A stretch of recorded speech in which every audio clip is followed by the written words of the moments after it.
నా లైఫ్లో ఇలాంటి రోజు వస్తుంది అనుకోలేదు అని చెప్పి మన శోభితా దూలిపాల గారు అయితే చాలా ఎమోషనల్గా ఒక మాట అయితే చెప్పారనమాట. సో ఆ పెళ్లి తర్వాత అంటే దాదాపు సంవత్సరం అయిన తర్వాత ఆవిడ ఈ మాటలు మాట్లాడటానికి గల కారణం ఏమిటి? సో అంటే ఆవిడ ఏమన్నా కొంచెం ఇబ్బంది పడుతున్నట్టుగా ఏమైనా చెప్పారా, లేకపోతే ఏ ఉద్దేశంతో చెప్పారా? అంటే ఇక్కడ ఇబ్బంది పడుతుందా, లేకపోతే ప్రేమగా చెప్పిందా, ఎమోషనల్గా చెప్పిందా అంటే చాలా మంది కూడా మళ్ళీ వీళ్ళిద్దరి మధ్య కూడా ఏదో జరిగిందనే అంటే ఆ పాయింట్ ఆఫ్ వ్యూలోనే ఆలోచిస్తున్నారు.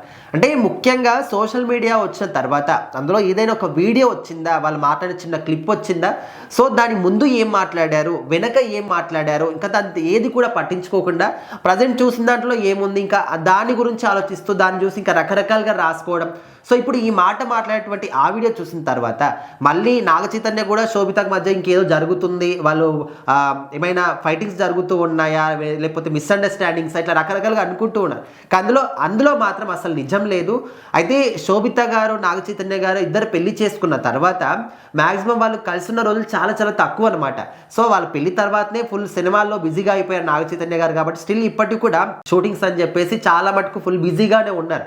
అంటే షూటింగ్ లొకేషన్స్కి కూడా శోభిత గారు అప్పుడప్పుడు వెళ్తున్నప్పటికీ కూడా ఇద్దరి మధ్య కొంచెం ప్రైవసీ అనేది ఖచ్చితంగా కోరుకుంటారు. ఎవరైనా కూడా పెళ్ళైన తర్వాత కలిసి సరదాగా గడపాలి అని చెప్పేసి, ఎక్కడికైనా వెళ్ళాలి అని చెప్పేసి, ప్రైవసీగా ఉండాలి అని చెప్పేసి.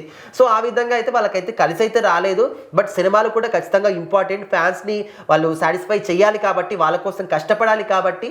సో ఫుల్గా నాగ చైతన్య గారు చాలా చాలా కష్టపడుతున్నారు తండేల తర్వాత. ఇప్పుడు మరొక సినిమా కోసం అయితే సో మరి శోభిత గారు వాళ్ళకు పెళ్ళై 1 year అవుతున్నటువంటి సందర్భంలో ఒక ఇంటర్వ్యూలో మాట్లాడుతున్నప్పుడు ఈ మాట చెప్పారు. అంటే నేను పెళ్ళి కాకుండా ముందు చాలా చాలా ఊహించుకున్నాను, పెళ్ళైన తర్వాత నా లైఫ్ ఈ విధంగా ఉండాలి, సరదాగా తిరగాలి, హైదరాబాద్ మొత్తాన్ని చుట్టేయాలి, అక్కడికి వెళ్ళాలి ఇక్కడికి వెళ్ళాలని చెప్పేసి చాలా అనుకున్నాను.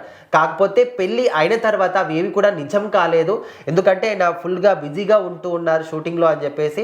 సో ఇట్లాంటి డేస్ కూడా వస్తాయి అని నేను అనుకోలేదు, చాలా కష్టంగా అనిపించింది ఆయనకు దూరంగా ఉండడం అని చెప్పేసి ఈ విధంగా తను బాధతో చెప్పిందనమాట. కాకపోతే ఆ బాధలో కూడా ప్రేమ అనేది కనిపిస్తుంది. సో దీన్ని కూడా రకరకాలుగా వక్రీకరించి మాట్లాడడం, వీళ్ళిద్దరి మధ్య కూడా ఏదో అవుతుంది అని మాట్లాడడం అసలు సరైన పద్ధతి కాదు. సో ఓవరాల్గా తను చెప్పిన మాటలు ఏంటంటే నాగ చైతన్య గారికి దూరంగా ఉండడం నాకు కష్టంగా అనిపిస్తుందని ఆ పాయింట్ ఆఫ్ వ్యూలో చెప్పినటువంటి మాటలు.